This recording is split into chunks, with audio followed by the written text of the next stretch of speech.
আপনাদের স্বাগত ইউকেআর ক্লিপসে। তাহলে দেখতে থাকুন, জানতে থাকুন এবং শিখতে থাকুন উইথ ইউকেআর। পজিশনে তোমার কি কোনো এক্সপিরিয়েন্স আছে কোনো রকম কিছু যেটা তুমি নিজে ফেস করেছো বা এরকম টাইপের? দেখো, এটা আমি বলবো যে ম্যাক্সিমাম ক্ষেত্রে পজেশন কিন্তু হয় না। সেটা কিন্তু নয়তো একটা কোনো সাইকোলজিক্যাল ডিসঅর্ডার হয়, আর নয়তো সেটা একটা মাস হিস্টেরিয়া হলো বা কোনো একটা সাইকোলজিক্যাল প্রবলেমই হলো। সেই ক্ষেত্রে পজেশন কিন্তু খুব কম দেখা যায়। ওকে, বাট আমার নিজের একটা সেলফ এক্সপিরিয়েন্স হয়েছিল যে পজেশন কি হতে পারে এবং আমি কেন সেটাকে পজেশন বলছি সেটা আমি একটু শেয়ার করতে চাইবো। নিশ্চয়ই।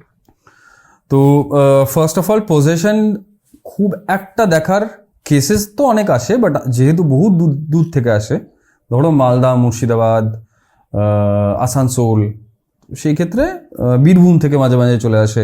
তো পজেশনের ক্ষেত্রে যার জন্য আমরা যাই না, বিকজ ওটা নাও হতে পারে। পজেশন 99% হয় না।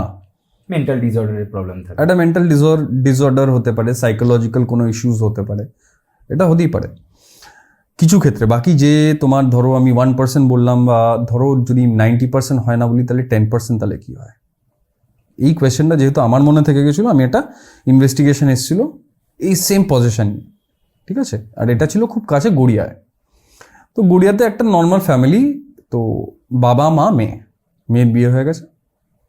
তো সেখানে গেছি, প্রথমে যখন ঢুকেছি তখন ওনাদের কাছে আমরা একটু হিস্ট্রিটা জেনে নিই, কি হয়েছে না হয়েছে, জায়গাটার হিস্ট্রি, তাই তো? হ্যাঁ, জায়গাটার হিস্ট্রি, ওনার সঙ্গে কতদিন ধরে কি হচ্ছে না হচ্ছে। তো আমরা শুনতে পাই এরকম জিনিস যে মেয়েটার সঙ্গে দিনের পর দিন ফিজিক্যাল অ্যাসল্ট হয়ে আসছে, মানে ফিজিক্যালি লিটারেলি মেয়েটা হচ্ছে অ্যাসল্ট হচ্ছে, ঠিক আছে? রাত্রির বেলা মেনলি সন্ধে 8টা-5টার পর থেকে ওর উপরে ভর হয় এবং ফিজিক্যালি অ্যাসল্ট হয়। এবং যে মানে ওদের বক্তব্য, মা বাবা মেয়ে তিনজনেই দেখতে পায়। কিন্তু সেখানে মেয়ে হয়তো বিশ্বাসী, বাবা বিশ্বাসী, মা কিন্তু বিশ্বাসী নয়, কিন্তু মা বলছে হ্যাঁ হয়। দেখতে পায় বলতে কি, এন্টিটিটাকে দেখতে পায়? এন্টিটিটাকে দেখতে পায় নাকি, মানে একটা বড় বিশাল লম্বা একটা মেল এন্টিটি, মানে মেল ফিগারের মতো, আর একটা ছোট, দুজন। এবার তো আমরা হিস্ট্রিটা যখন শুনতে পেলাম, তখন আমরা একটু মেয়েটার ব্যাপারে বলি। মেয়েটার শরীর ভীষণ উইক। কেন উইক, এই যে উইক মেনশন করলাম কেন, তোমাকে আমি সেটা পরে তুমি জানতে পারবে, বুঝতে পারবে। মানে একদম রোগার থেকেও রোগা, মানে খুব থিন। তো সেক্ষেত্রে আমরা একটু কথাবার্তা বলার পরে আমাদের একটু ডাউট হয় যে আদৌ এটা মেন্টাল একটা কোনো ডিসঅর্ডার কিনা বা কোনো একটা সাইকোলজিক্যাল ডিসঅর্ডার কিনা। মেয়েটার মুখ চোখ দেখে খুব একটা ভালো লাগেনি। আচ্ছা, মানে খুব একটা ছিল না, বাট শি ওয়াজ স্পিকিং, আমাদের সঙ্গে কথা বলছিল, আনসার দিচ্ছিল, কি হয়েছে না হয়েছে সব বলতে পারছি। জ্ঞানে আছে বেসিক্যালি, তখন তো জ্ঞানে আছেই ডেফিনেটলি।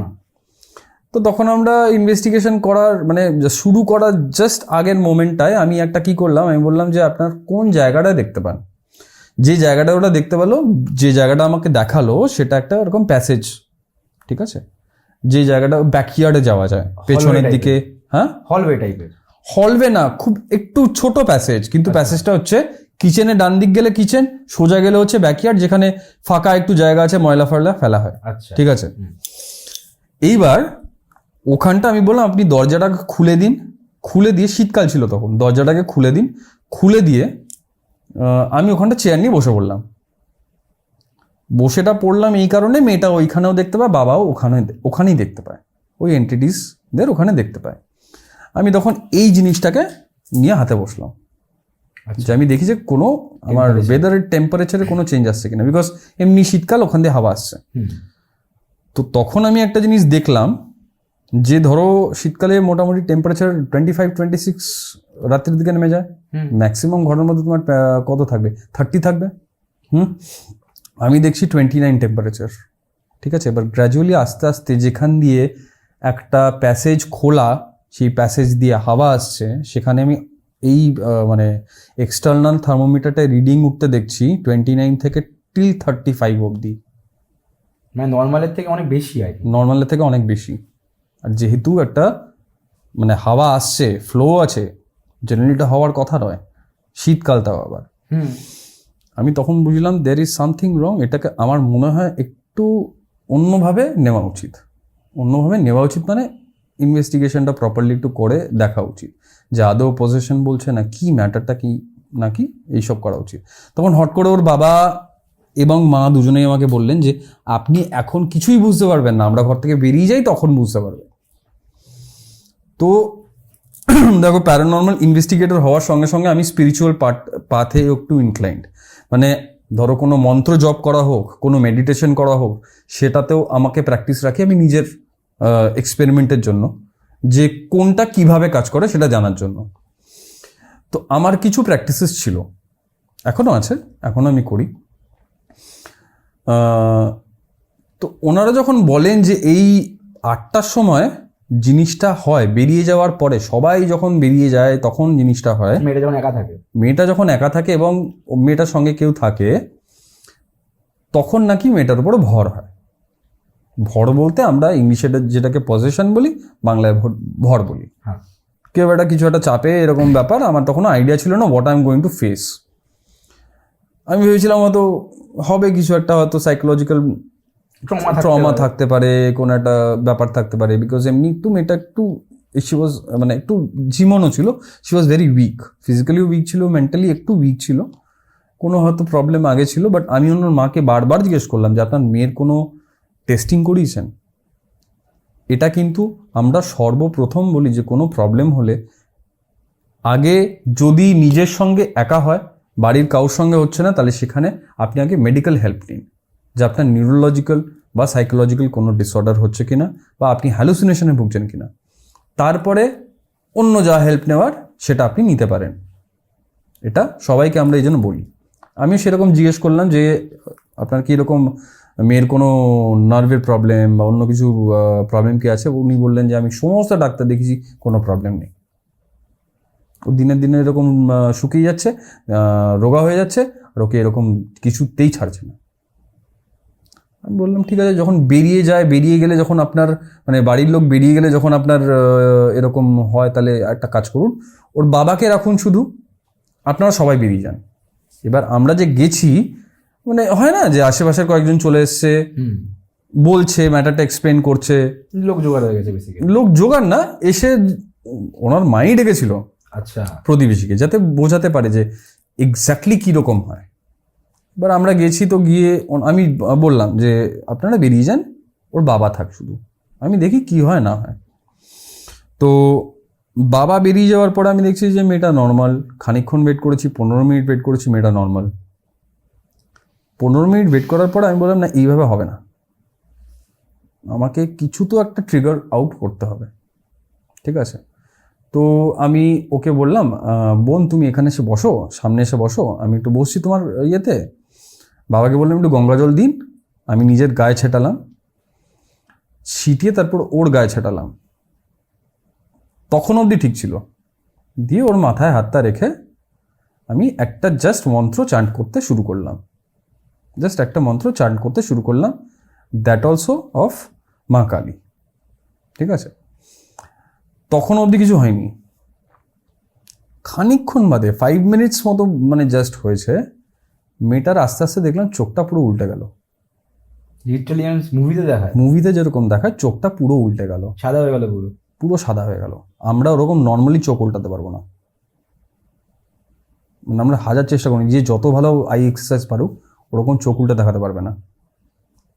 চোখটা উল্টে গেল, আর মেয়েটা এরকম এরকম এরকম মানে ওর ভেতর থেকে একটা ধাক্কা দিলে যেরকম বডি হয়, বডি মুভমেন্ট করা শুরু করলো। আমি তখন বুঝলাম যে দ্যার ইজ সামথিং রং, মানে এইবার জিনিসপত্র it's trying to get worsen. মানে আমি যখন এই কথাটা মনে মনে শেষ করেছি, মেয়েটা হঠাৎ ধাপ করে পড়ে গেল, পিছনে বিছানায় বসেছিল, ধাপ করে শুয়ে পড়লো। এইবার আমার তখন আমি বুঝতে পারছি না যে আমি কি করব। সিচুয়েশন খুব তাড়াতাড়ি এক্সপ্লেট করে গেছে, খুব তাড়াতাড়ি যে এত ডেভিয়েশন মানে সিচুয়েশন হয়ে যাবে আমি সেটা বুঝতে পারিনি, এতটা পাল্টে যাবে তাড়াতাড়ি। আমি তখন বললাম ওর কি এরকম হয়? বলে হ্যাঁ এরকমই হয়, আপনি দেখুন না। আমি তো দেখার জন্যই গেছি মেনলি, যে আদৌ পজিশন হয় কি না। এইবার আমি যখন ওরকম শুয়ে পড়েছে, আমার জেনারেলি হাতটা রেখেছিলাম আমার মাথায়, আমি আবার উঠলাম, আমি বললাম যে আপনি একটা কাজ করুন।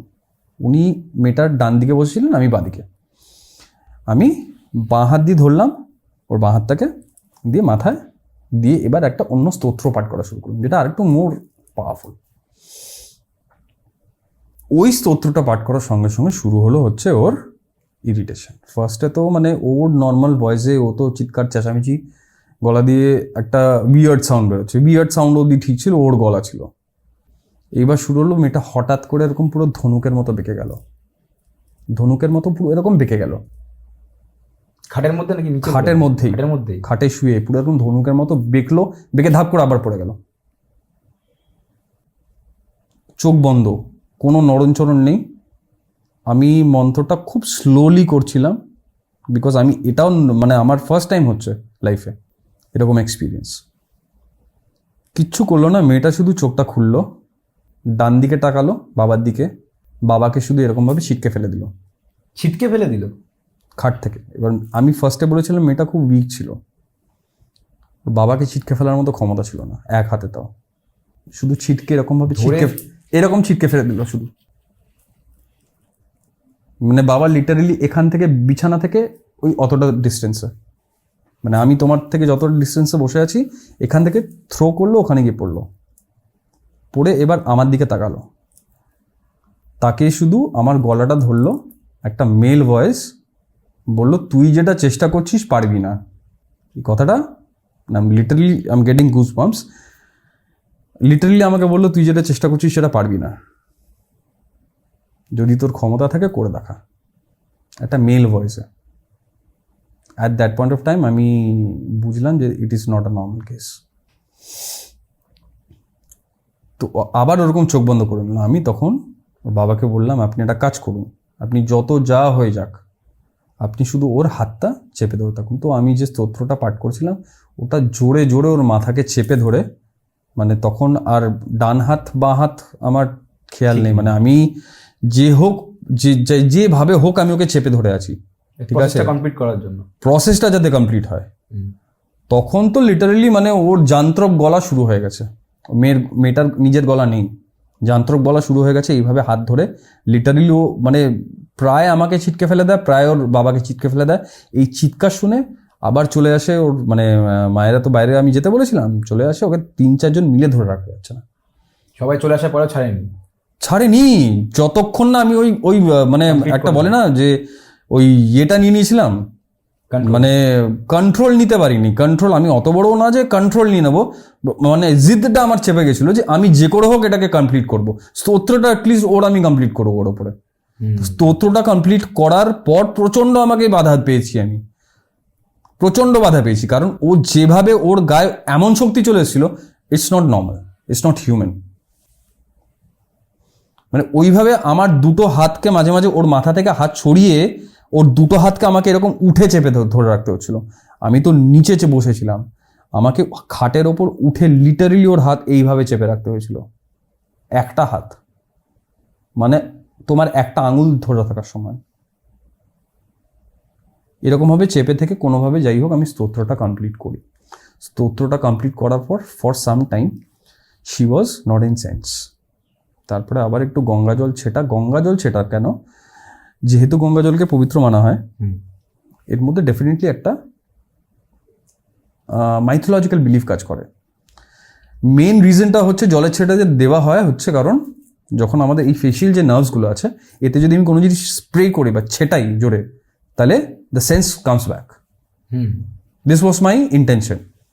তো এই জিনিসটা ছেটানোর পরে আস্তে আস্তে ও ইয়েতে আসে, জ্ঞানে আসে। তখন এই পজেশনের ক্ষেত্রে স্পেশালাইজেশনের দরকার হয়, সিরিয়াসলি বলছি। তখন মিটার্স অ্যান্ড অল দ্যাট কাজ কিন্তু করে না, because if any kind of evil spirit তুমি যদি বলে থাকো, তারা যদি অ্যাক্টিভ হয় তো তারা কিন্তু খুব ট্রিকি হয়, ভীষণ ট্রিকি হয়। তারা না তো চট করে ধরা দিতে চায়, না তো চট করে কোনো জায়গা থেকে বেরোতে চায়। এপিসোডটা যদি ভালো লেগে থাকে তাহলে সাবস্ক্রাইব করতে ভুলবেন না।